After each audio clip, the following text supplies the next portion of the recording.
Welcome to the Alex Olinger podcast, everybody. We're doing this live from the shopping center by my house. Doing it at the laundromat. I'm doing laundry right now in a very Latino shopping center. You know what I'm talking about. When I say that, you know what I mean. You know that there's a jeweler, a Tutti Frutti, a few an AutoZone, a Dollar Tree, and a few furniture places that you don't need credit to get furniture at. That's what's going on here. We got what do we got? We got some like neon lights that are strung up in the windows. You know what I'm talking about.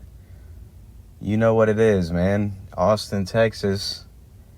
South Austin, the Latino capital of one of the Latino capital states in the United States of America. All right. It's been a week, I apologize for not putting one out last week, but I recorded it. I guess I was tired or something, but it was just not good. And it was super depressing. And not a lot of these are great. I'll say that. Or maybe I should, what I should have is like blind confidence in myself. I feel like that's what a lot of people have these days. And it makes them successful. And it doesn't matter what they're doing. They could be doing like something that is really not great for humanity in the slightest. They could be like an influencer. That's the only example I could think of. I don't know. Something like that, like a influencer or some fucking asshole going around. Maybe some like preacher that's asking for like $100 a prayer towel. Somebody who gets into the arts, but they're just living off their parents' money in a one-bedroom apartment or their basement. They don't pay rent at all. They're just a leech. They're just sucking money from their not poor, but unfortunate suburban parents who can't get rid of this kid just to make their art. And their art is maybe like pinning garbage to a wall. There's something like that, there's a lot of people that are like that. They have the confidence and they make it.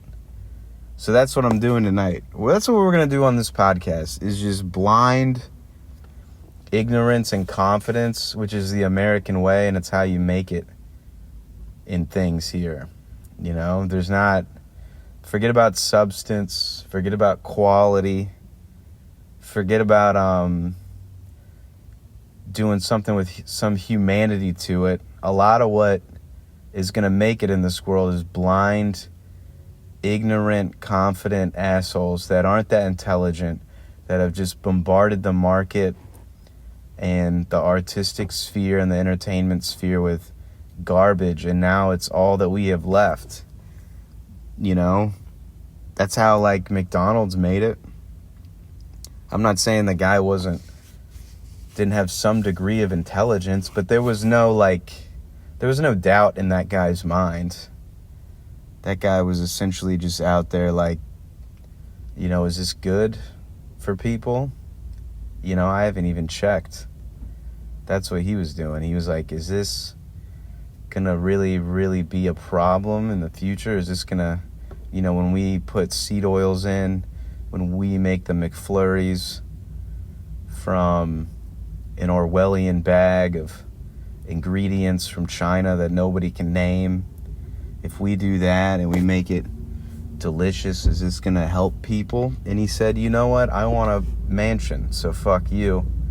And he didn't think about it. And that's one of the companies that's there. It's everywhere.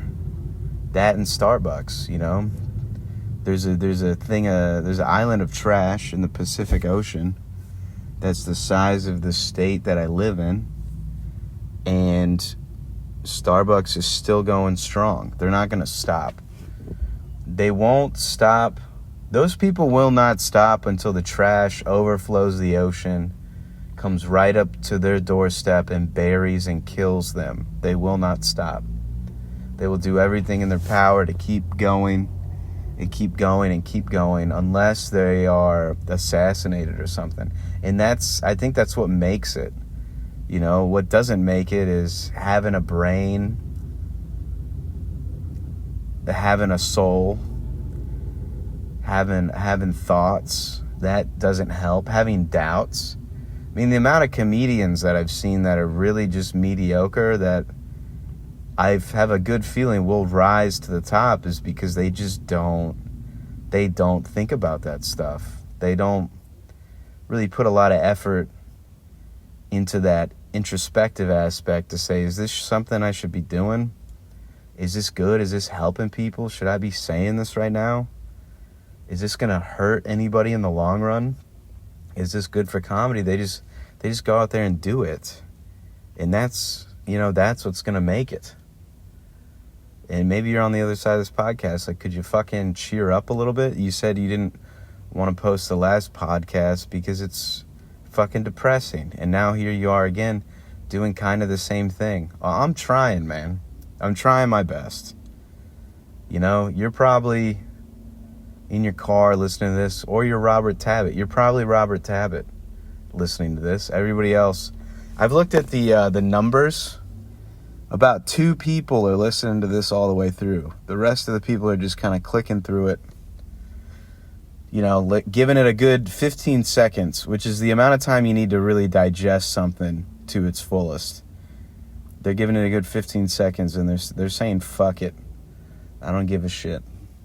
You know? So why should I be any different? Fuck it, you know? I don't give a shit. I'm here at the Laundromat with every Latino immigrant in this town. And I'm fighting for a washer right now. That's what I'm doing. I've been writing comedy all day, and it doesn't sound like this. You know, you give me some time, I can cook up some pretty good shit. You sit me down here unprepared in the parking lot of a laundromat, which is like really fluorescent, by the way. The lights are really just the worst fucking color they could be. I feel like there was no reason to do this to people.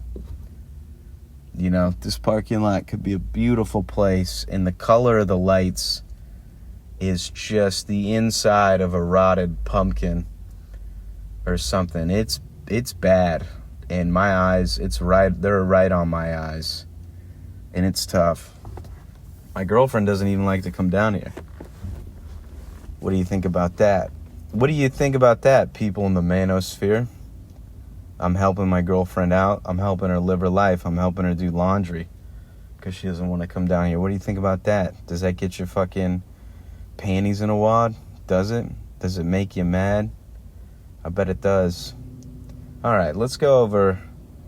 I got about 40 minutes of this I got to do, and I'm about like 10 minutes in. And this parking lot is really, I tell you, it's fucking with me for sure. Last time I recorded this on my iPhone, it got the most views any of my podcasts has got. I even got a couple comments from some people I didn't know. Some like weird virgins stopped in on my video at 10 views, and they said something to me. All right, this is bullshit right now. Let's go over what happened during the week. Let's talk about people who were just fucking disgusting. Let's talk about that. Because I do this thing over at Tom's Comedy Club, and in this story I'm not going to mention names, but I will say what they did, and I think it's just gross. I'm hosting at Tom's Comedy Club, so I get there early. In that club on a Friday, we'll run like 4 comics at 15 minutes each. It's about an hour show. I think it's $10. It's pretty fucking cheap. You know what I mean? It's not that big of a deal. Maybe I shouldn't be freaking out about this, but dude, I went in there. First off, I'm already in like a weird mood, so I'm like, fuck it, I'm gonna get a drink. I go to the bartender, I grab a drink, She pours me the drink. I'm like, can I get a food menu? She goes, yeah, and then she just never comes back. So I'm sitting there with a food menu. I'm running out of time before the show. I bump into the two of the comics. The third one's not even there yet. Two of the comics, I see, they're writing their names down so the sound guy can give them their footage that they filmed there. I walk up to them. They introduce themselves. I've met both of them multiple times. It's crazy. And it's like, you don't need to remember my name specifically, but I remember you. You know, by your face. It can't be that hard if I remember you. So I'm already a little bit pissed off. Then we go in there. There's 8 people in this room. And I'm cold opening, hosting. And I just start going into the crowd. I'm riffing. I'm getting somewhat of laughs, you know. I'm actually doing the groundwork here, pulling this room out of nothing. And I do about 15 minutes to 8 people. As soon as I get off stage, I bring the other guy up. A few more people walk in. And the first thing this cocksucker says is, I'm just going to do 15 minutes on being short. And I wanted to be like, you know what? Fuck you, man. I didn't, first off. I didn't fucking do that. I did a decent job pulling these people up out of nothing. They're already pissed there's nobody else in here. They're sitting at opposite ends of the room. So the fact that I even got something going was actually kind of impressive. You know? He goes up there, and then I say something kind of like under my breath, like, what the fuck? And his fucking butt buddy comic just goes, what? It was funny, man. And I was like, whatever. You know, it's fine. Halfway through his set, this dude... Oh, by the way, they were like... These two were like, can we go up, like, first? Because we have to leave early. So I'm like, yeah, you forgot my name, but I can do you a favor. That's fine. Halfway through this guy's set, this one comic just, like, openly rips ass. Like, loud. In the back of the club. And I look at him, I'm like, what the fuck are you doing? He just motions his hands like nobody's in here. And it's like, dude, you're an adult man. You know, it doesn't mean you can openly rip ass just because nobody's in here. That's fucking gross. It's not your house. It's not the bathroom. Fuck you. Don't show up here wearing a chain and like a flat bill hat and breakaway pants and gross ass sneakers and then fucking rip open ass. Just disgusting. Disgusting. And then his buddy gets off stage. He does all right. I bring him up on stage. This dude bombs for 13 minutes doing shitty jokes about AIDS and like giggling to himself. He's not getting any laughs except for one lady who's laughing under his breath and his friend who thought it was funny to shit on my act, who, by the way, was like, I'm just going to do 15 minutes on being short, proceeds to do 10 minutes about his girlfriend. You know what I mean? It wasn't like he was like bringing out like George Carlin shit. You know, you do something like that, you say something like that, you better be like doing Richard Pryor up there. You're just a fucking hypocrite. This guy gets up there 13 minutes bombing. Just bad on AIDS, and he doesn't switch it up. He doesn't try anything else. He's lucky that it's New Braunfels, Texas, and these people have nothing to do, or they would be hurling fucking tomatoes at his head. It sucked. He sucks. In the middle of his set, this dude walks in. He's about 6 feet tall. He's a little overweight. He looks like a racist lawyer in like an old Southern film. You know, like an old black and white movie, like To Kill a Mockingbird or something. He's got a 10-gallon bucket hat. He's got his shirt tucked in, long sleeve, says Texas Tech on it. You know, like a dip can in his front pocket. And I'm like, oh, I'm in for some shit. He's holding a glass of wine, and he's drunk. And he comes up to me, he's like, hey, buddy. Hey, man. You know, my son was out there playing guitar earlier.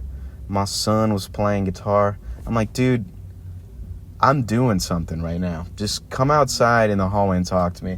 I pull him outside because he's just talking openly in the back of the show. And he goes, hey, man, my son's fucking was playing guitar. He could do a really good Donald Trump impression. He can do a good Donald Trump impression. And I'm like, I don't. And he's like, I want to see if you let my son go up there and do a few minutes. And I just go, no, I'm not doing that. And the guy goes, well, if you could just let him do another. You get the vibe off of people like this. It's like you've assaulted a couple women. Like, there's been some women in your life that you've just grabbed ass. There's been women at bars that have had to flee the presence of this man.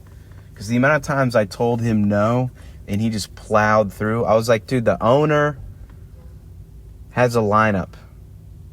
It's already been booked. I'm new to this job. I'm not trying to bring your fucking son up to do 3 minutes in a comedy show full of, like, actual booked, paid comedians. And he just keeps going on. Look, man, all right. I won't, man. Listen, man, my son's really funny. He wants to be a comedian. Listen, I'm going to come back in, like, 45 minutes. I go, all right, that's fine, because the show's over in about 15. I go, you come back in 45 minutes, buddy. He comes back in 5 minutes, and people are, like, walking in behind him. Like, I think, like, 2 people walk in. I'm in the corner of this room. He finds me and just stands next to me. I'm like, Jesus, dude, I'm not trying to do this right now. I'm trying to light the comics. He just leans into me. He's like, listen, man, if I bark like 15 people in here, can my son do a few minutes on stage? And I'm like, dude, because I didn't think he would do it. I'm like, dude, if you bark 15 fucking people in here, you got it, man. You go ahead. Your son can do 3 minutes of a Donald Trump impression. And he goes, all right. And we're just standing in the room, and 15 people, he counts them, walk in. I guess he had barked them before he had come back in and talked to me. And I just look at him, and I go, dude, I'll bring your son up at the end, all right? He's like, can he go up now? I was like, you fucking wait. You wait, dude. Go sit down. The last comic gets up.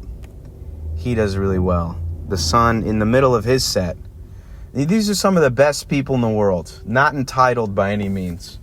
Just really good people that want to talk in the middle of a comedy show and come up to me. I'm having to walk his fucking kid out into the hallway so he can talk to me. And he's just got this face, man. I don't like it. He's got like a Boy Meets World haircut. It's like parted down the middle. There's something about him, like he shook my hand and gripped it like way too tight. Like he's like overcompensating for something. He's dressed just like his dad without the hat. I'm like, this is just too much for me, dude. I can't do this. He's like, I always wanted to try comedy. I'm going to go up there. What I do, like 5 minutes. I was like, you're going to do 3 minutes. And I'm going to give you the light at 2. He's like, what's the light? I was like, it's the light on my phone. It means you have a minute left, okay? You're going to do 3 minutes at the end. He's like, I don't really know what to do. I was like, your dad said you could do a good Donald Trump impression. Why don't you just do that? Okay? The other comic gets off. The last comic does great because there's 15 people in the room. I bring his son up, and he just, like, eats shit doing this Donald Trump impression. And everybody I noticed that he had barked in was, like, girls that had came to see him play acoustic guitar. And granted, to him, in fairness to him, he, like, respected the light, When I gave him the light, he actually only did a minute more, which is better than most of the comics in Austin. The fucking AIDS baby before, Mr. fucking sharding in the back of the comedy club like he's not 35 years old, giant sack of shit dirtbag. He ran the light, by the way. Bombing for 13 minutes. I had to like repeatedly light him at 15 because he sucks. Because he sucks at comedy. Yeah, this isn't... Actually, you know what? This isn't going to be a cheery podcast. I gotta talk I got to talk through most of this, all right? This isn't a cheery, fun time thing. People have been pissing me off. Yeah, the fucking kid understood not to run the light. He actually timed himself. He did like 3 minutes on the dot.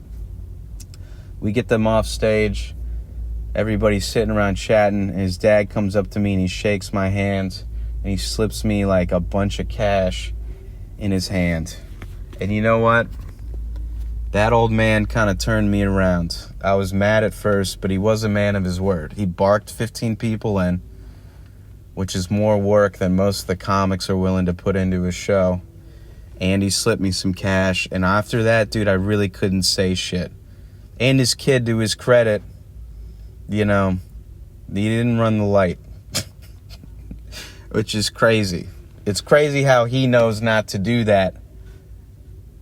But Mr. Asswipe in the breakaway pants, you know, Mr. Human fucking Toenail has to do his 13 minutes on AIDS and AIDS needles and still has to run the light. He should have just got off when I lit him.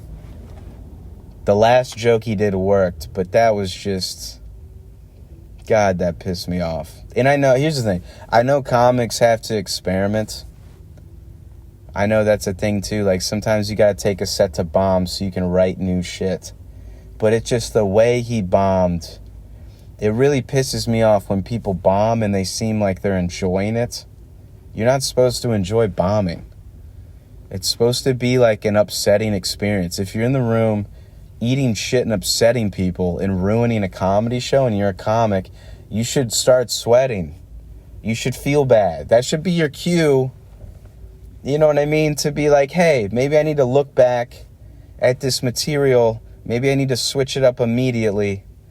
And there, you know, maybe I need to fix something about myself or the way I'm coming off so I can get this act dialed in and make this actually funny. There was none of that. It was just him and his fucking butt buddy grinning and laughing, and they were the only two that were laughing. It was terrible. Just infuriating dog shit that I had to witness. You know, and they go to leave. They went to leave, and they asked to go early, which I'm kind of glad they did because I didn't want them in the room longer than they needed to be. The last comic actually did their job and had a good set, you know, but they asked to leave early, and they stayed for like most of the show. So they really didn't need to leave early. And they went out to leave, and the guy goes, "It's great to meet you." And this is a big regret I have, and that'll probably stay with me until I forget about their faces and who they are as people. But I really wanted just to say, I've met you 5 times, dude. Just leave. Please fucking leave.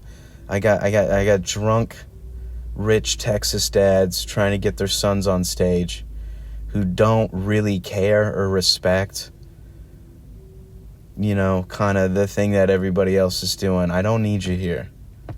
And I want to let you know, if there's anything in the future that I have an opportunity to give to somebody, you're going to be the last person on my list. And you're going to stay, you know, Charles Manson gets a spot before you do on one of my shows. At least Charles Manson has bits. You know, at least Charles Manson has like timing and a character and an angle. Even Charles Manson wouldn't do 13 minutes on just AIDS. He'd do 13 minutes of nonsense with a swastika tattoo on his forehead. That's what he would do. And honestly, in that crowd in New Braunfels, he might crush. I don't know what the fuck is going on there. I don't know what it is, man. Sometimes I feel like the universe is testing me. I'd like to think that it's not just operating with no regard to my well-being or safety whatsoever. I mean, it might be. And why wouldn't the show be like that? Why wouldn't it? On a good note, another show on Thursday, I actually got to see Tim Dillon come through and do a spot for 12 people, which was pretty sick. Because I opened that one too. I hosted that one, and they were tough. I got them towards the end. But opening up, I was hitting them with like A material. And they were not opening up whatsoever. I was really hitting them with some good shit, and they weren't coming around to. They were very, it was a very timid crowd. It's hard for 12 people in a room to really open up and get loose when the room is as intimate as that comedy club is. You know, so I did that. I go up. They're like, Tim Dillon's here. He actually showed up. And I didn't want to meet him. They're like, you can go outside and chill. He's like outside. And I just didn't want to do that. So I sat in the manager's office. And then when he came in, I watched his set. And it was great, man. He fucking crushed. He did what a professional comic does, I guess. And came in. And they weren't, what was interesting is they weren't exactly on board for like 8 to 10 minutes. They weren't really with it. I don't think they knew who he was. And there was a lot of tension in the room, because a lot of the comics were really nervous that he was there. I think. That's what it seemed like to me. It seemed like a bunch of the comics there aren't usually around somebody that famous, and they were kind of nervous to see what he would kind of do, and the 12 people weren't really giving it up to anybody at all. And it took them like maybe 3 to 5 minutes he had to plow through basically on confidence alone. But by the end of like the 10-15 minute set, he was working it. He was doing it. And that's how it's done at the highest level. I think these people that pulled out of the parking spot next to me just left a fucking bag of Taco Bell. What do? I guess you just leave the trash there. That's wild if they just left that trash and didn't give a fuck. What is wrong with people? Why can't people pick up after themselves? I guess I'm just a cynic, but this is like, it's like everywhere. People don't take care of shit. You go to other countries, man, they take care of their things, man. They clean up after themselves. I went to Portugal once, and they had a rave, because it was like Gay Pride Week. Gay Pride Month or whatever. And they, you know, they weren't really like, there weren't a ton of flags, first off. There was no police at this gay pride party. Everybody handled it like adults, and it was amazing to see. There was a free rave in the middle of the square in one of these towns, and everybody was like hammered as shit. And then you walk over next to the trash cans, and all the bottles that people have been drinking were either in the trash can or stacked neatly next to the trash can. There was like no extra trash anywhere. Nobody had littered. Everybody was an adult and walked over and cleaned up after themselves. It's really astounding. All the trains were clean. You know, we were sitting on the train with my mom and dad, and the seats, they have like 2 seats that'll sit across from each other, and the seats actually face each other in sections. So instead of being on the wall, the train facing the middle, they'll have 2 seats facing front and back. And this lady is there on the other seat that we're on. So it's my dad next to this lady, my mom on the other side, and me and this lady kind of like sandwiched in between us. And this lady had like a 2-year-old kid, and the kid kept crawling around to my mom and my dad, and he was like reaching for my mom. Dude, and the lady just gave my mom her 2-year-old and let my mom play with the 2-year-old, and she just started looking out the window. It was beautiful. It was one of the coolest things I've ever seen. The fact that there's still places in the world where people can like trust each other or not kidnap somebody's baby to try to turn a profit, or they're just having a bad fucking day. And over here in the shopping center, you got people just leaving Taco Bell on the ground like a bunch of dirtbags. You got people farting in the back of comedy shows. Just a gross crustacean dog shit human being from the bottom of the sea. Just a barnacle on the bottom of the slimiest boat. Just farting like a dog fucking turd. Like a white dog turd that's been left out in the sun. A subhuman. Not even a real You can't, the bathroom's like 10 feet away, too. It's right around the corner. Go there and fart, you fucking piece of shit. I hated that. That fucking pisses me off. Congrats to Tim Dillon for doing a good job. You know what Tim Dillon didn't do? Rip ass in the back of the comedy club. You know what Tim Dillon did? Meet everybody and shake their hands that wanted to. You know what he did? He thanked the comedy club for the spot, even though he's famous. That's what he did. He didn't shart half shit into his pants before he went on stage and then giggled while he was talking about AIDS. I've had it, dude. I've had it up to here.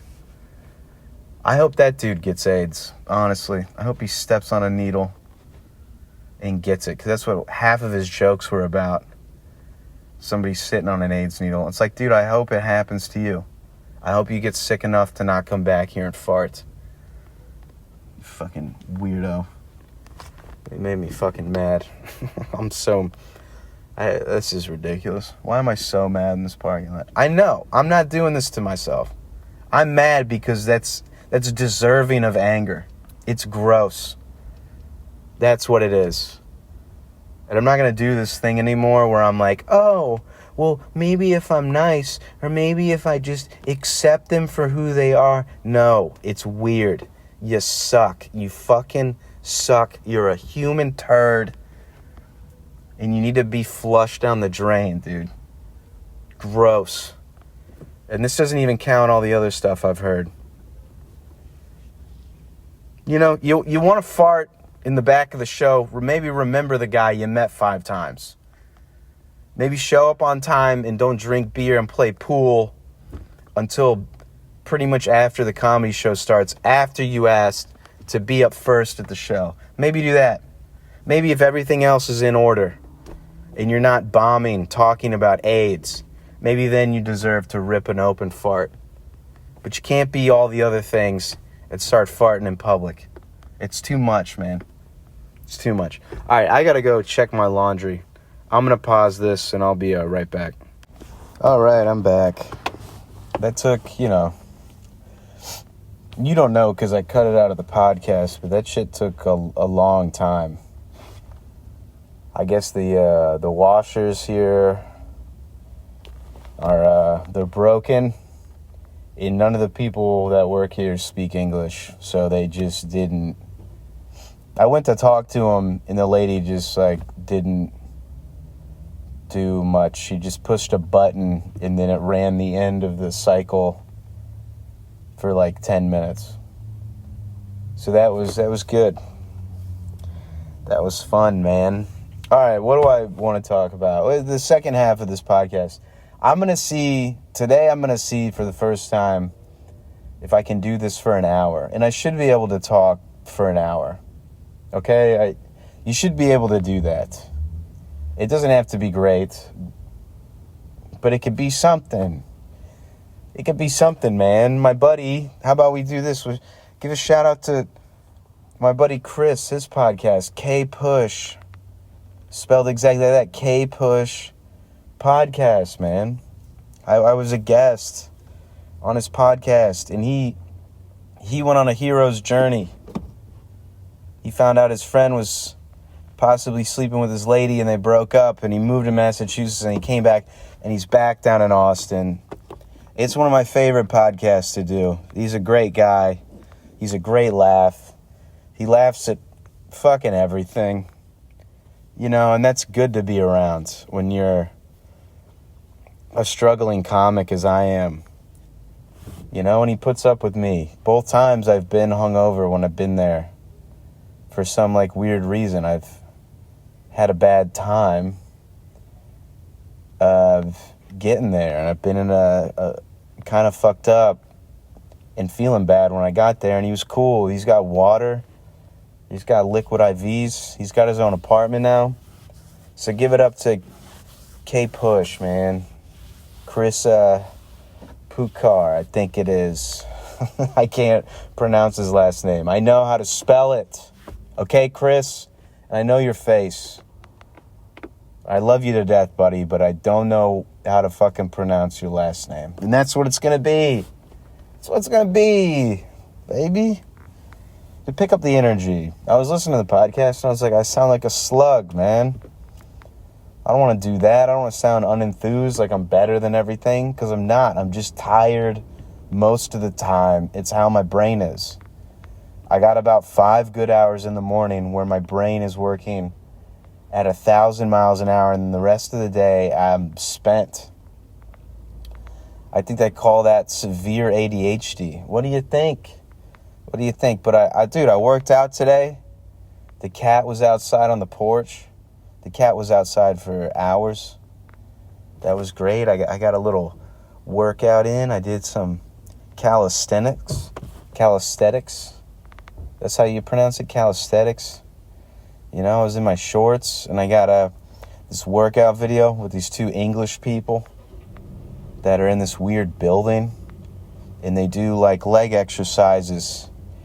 And they go, we're almost there, everybody. Come on now. You can do it. That's it right there. You're doing a good job. Now, remember to smile. Remember to smile.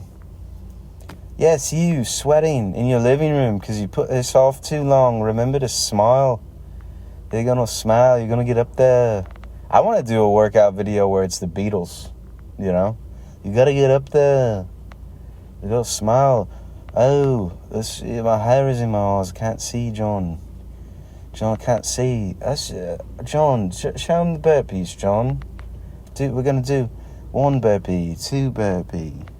That's burpee, you know. It's a silly little word, burpee. But we're going to do it anyways. We're going to write a song then. They're going to do 10 jumping jacks.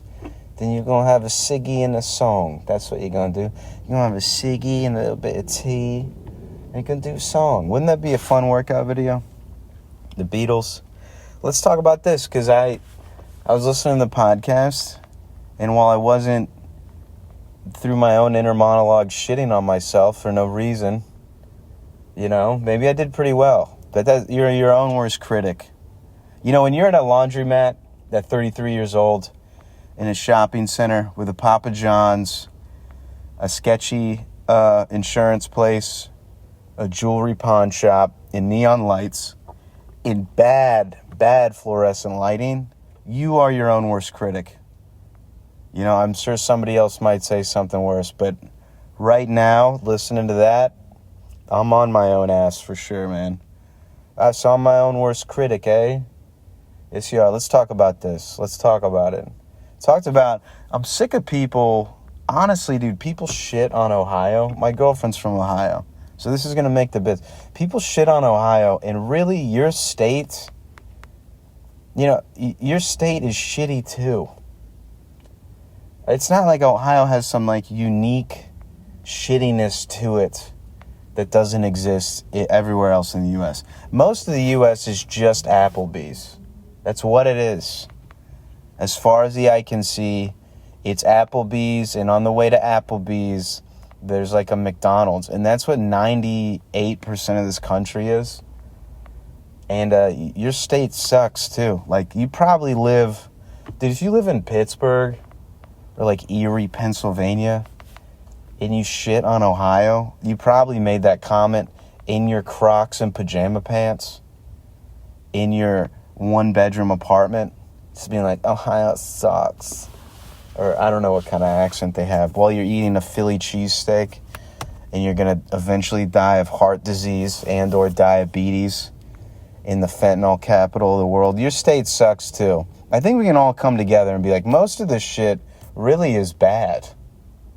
Most of this is not cool. The America that they talked about, that our grandparents and great-grandparents fought for, the America of MLK, the America of Bob Dylan, great artists, great figureheads, JFK, you know, even the 80s with Reagan. It doesn't fucking exist anymore.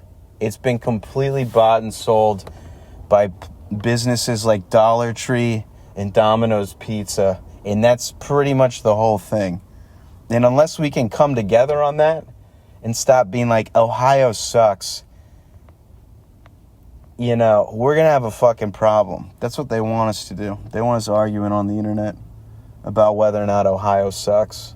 When dude, Pittsburgh, apparently the slogan, it's not the slogan, but they call Pittsburgh the city of bridges.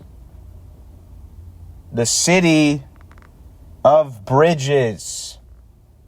That's their bragging point. That's when they say, look at what we got. We got an essential technology. We have roads. Have you seen this? Our roads go above the water. That's what we have, man. We got roads above water. We should tell everybody about that technology that's been around for 3,000 plus years. We got bridges, man. This is, what sucks? Ohio. You got to come here and see a bridge. You got to see the thing that everybody knows how to do, and that's pretty much fucking everywhere. That's what you got to see, man. We're the city of bridges. No, what you are, you're just like Ohio, man. You're a city that got sold out by a bunch of corporations, and now there's no more industry of the thing that once made it great, which is steel manufacturing. Ohio, the car plants, some steel out there too. All these jobs are gone, and they slap a Wendy's in there because people are too broke, or, they bailed on the city and don't want to open up a unique restaurant. I mean, there's good things in Ohio. Every state is a bag of shit. New York is a giant pile of garbage. Everybody knows that. We're garbage. We're a garbage place, man. We all need to be garbage together and figure out how to fix it. Or admit that what we like is Starbucks and garbage. But goddamn, don't just shit on Ohio. Michigan's not special. You got every state in the middle that's shaped like a square. That's how unique they are. You got some states that are just rectangles. Because there isn't anything but fucking corn. They were like, it might as well stop here. You want to make this 90 degrees? Why don't we just chop it up like a Detroit-style pizza? Because we got nothing else going on. What a bunch of bullshit. Ohio sucks. You suck. That's what you're wearing fucking Crocs, aren't you? I don't even think there's do you even have a Six Flags? Do you have theaters? Do you have the arts? Do you have any sense of humanity there? Or is it just like everywhere else, man? I'm sitting in a shopping center here. Right now in Texas, I'm sitting in a dog shit shopping center with Taco Bell trash on the ground and people's loose children just running off into the night with diapers full of shit. That's what I'm doing. I don't think I'm better than Ohio down here. Good God, people. Why don't we take a break? You got to be better than Ohio. The Civil War was 300 years ago. Why don't we all come together? Why don't we come together and hate ourselves equally? Because that's what it deserves at a certain point. Yeah, I mean, still not rocking it with positivity. I gotta, what's something, this is so crazy that I'm thinking like this. What's something positive I can say? The weather's coming back. The weather's coming back, man. It's about to be warm. Yeah, man. It's fucking warm out here, man. I ain't got nothing else to say, but there's sun. There's the sunshine. That's good. Be grateful for the little things. February's done. The sun's going to come out. I'm going to get a proper amount of vitamin D and then some extra. And hopefully I'll get my mood back. I got excited, man. I'm renting a car to go down to Houston this weekend to do a show at the Riot Comedy Club with the great and legendary Maddie Weiner, who I started comedy with and who has had the trajectory of an Israeli missile. She is Jewish. She shot off into the stratosphere. And I'm back here just chugging along somewhere at the bottom of the mountain trying to find my foothold. But I'm fucking coming up. I'll share one of these eventually. I get to go down to the Riot with Maddie Weiner and get to fucking do comedy in the best city in Texas to do comedy in. The Houston crowds are amazing. You know, and like, here's the thing. I'll be honest. When I was in Chicago and everything was diverse and people were still going on about diversity and like DEI shit, it kind of like, I was just tired of it. I was like, why can't there just be white people here? You know? And then I get down to Austin where everybody is like one of two different white person. And like a lot of Latinos who really don't. They won't come out to comedy shows usually unless it's like a Latino comic that's famous. So like most of the crowds here are just white people. And I gotta say, man, I really miss diversity. I really miss just like a crowd that's like a third Latino, a third black, and a third white. Because you can really get some shit going. There's a lot of different jokes you can do and a lot of different angles you can hit with people when everybody's sandwiched in together. And I miss it, man. That's why Houston is the best. It's more down to earth than Austin. You don't have a bunch of rich Jake Paul tech assholes floating around in your crowd that are like just too cool to laugh. They're down to earth. They go for cerebral stuff. The clubs, they all fucking rip. They're great, man. And hopefully I go down there and have a good set, man. I'm going to do a lot of sets this week, trying to get ready. I'm going to go to some fucking open mics and get my legs up under me because I kind of had a slow weekend. Did a Friday spot. Saturday and Sunday I didn't manage to get up. I managed to get up every day of the week before that, but Saturday and Sunday I didn't. So I'm excited to go down there, man. I got a rental car because my car is not at the greatest. It's not, my rental car is not in the greatest state right now, or my regular car.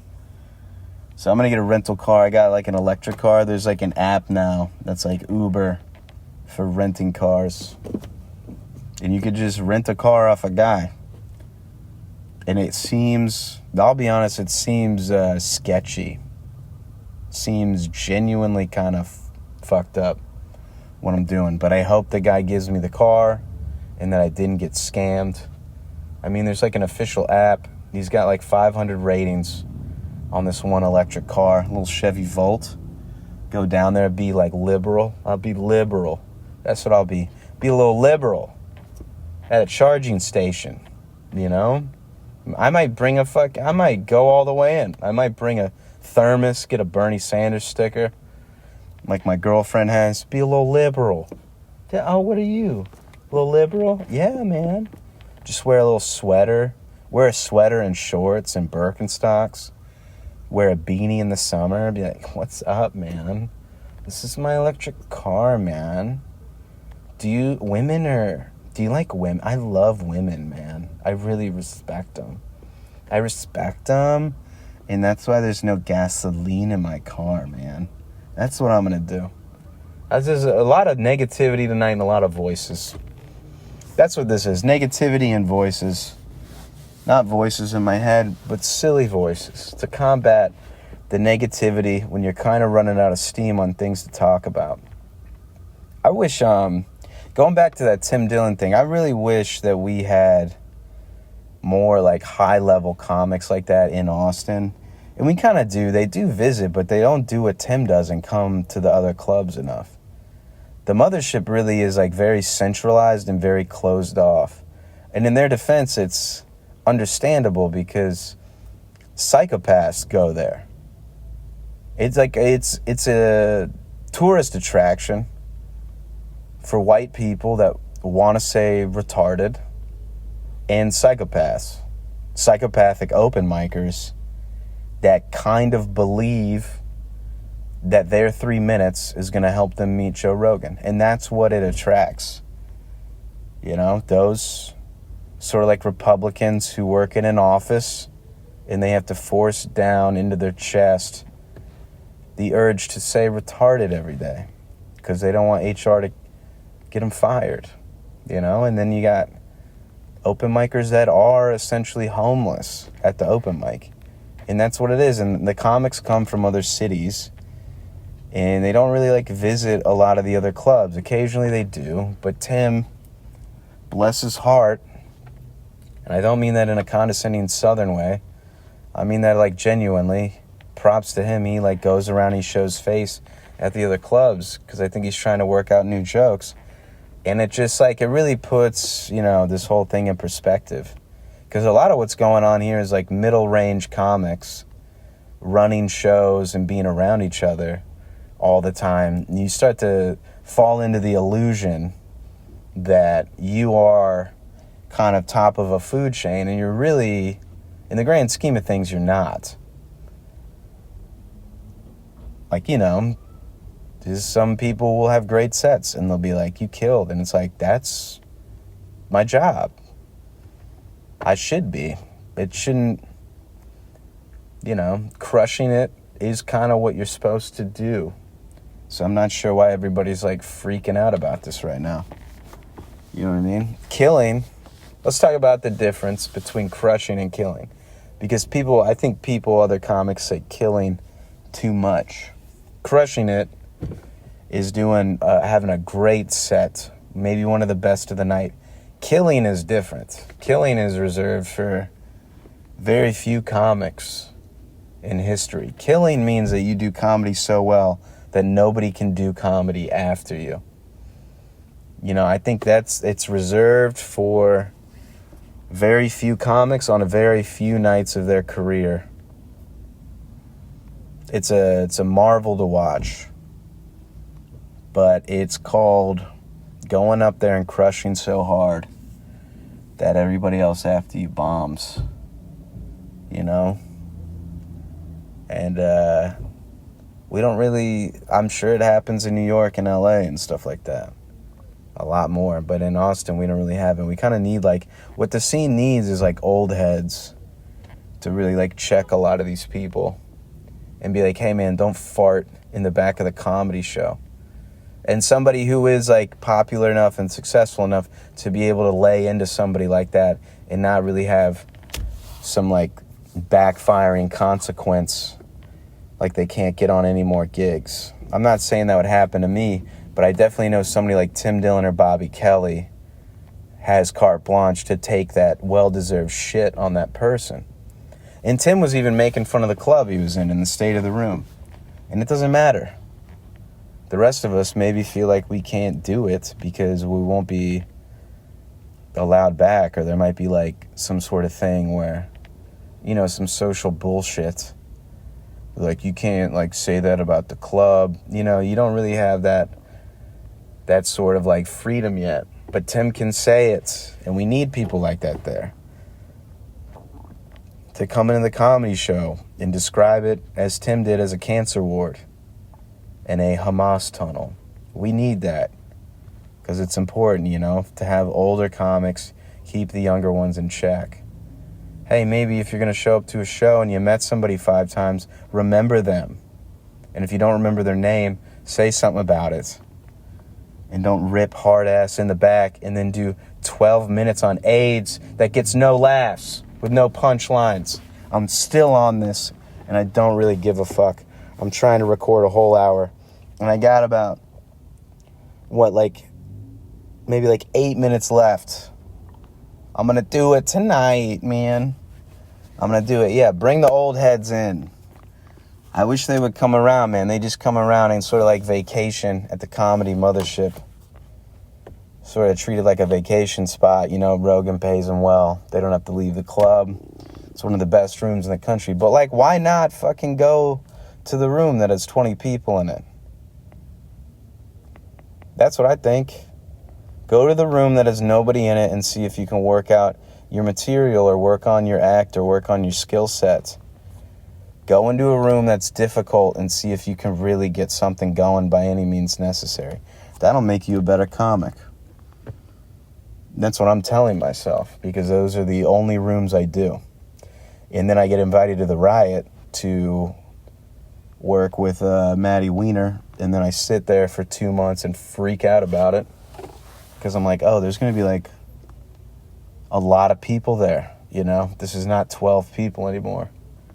This is about 80 to 150, give or take. I'm going to have to bring it, and I will. You know why I will? Because I got an electric car.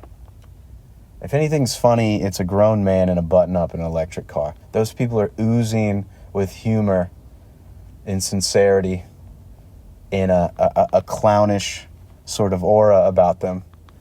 Definitely it's dudes in electric cars. They're a fucking riot at parties. They're always cutting up, those guys. What if I did go full? I might just go full liberal for the set. You know, Maddie's, she's in a liberal world. Her fans are liberal. I might just rip it down. All the shit I want to unload about Austin, Texas, and Elon Musk and tech bros, I'm just going to rip it and just see what they say. And it to an extent it will be pandering, but like, what do you want? What do you want from me? I'd say it takes 15 to 25 years to become really great at comedy, and I'm not even there yet. So I'm going to take it how I take it, okay? With the cash I make, I might come back here to the shopping center and buy a couch at a sketchy place that says no credit needed on the front doors. That is wild. Okay, if you don't need credit, you would have to pay in cash, right? Am I missing something? Am I missing anything? We're getting to a point where it rambles. I wish maybe like people could email in questions. I would tell my friends, but they're going to send me not genuine questions. It's going to be like an excuse for them to shit on me. I've seen it happen. It's happened before a couple times.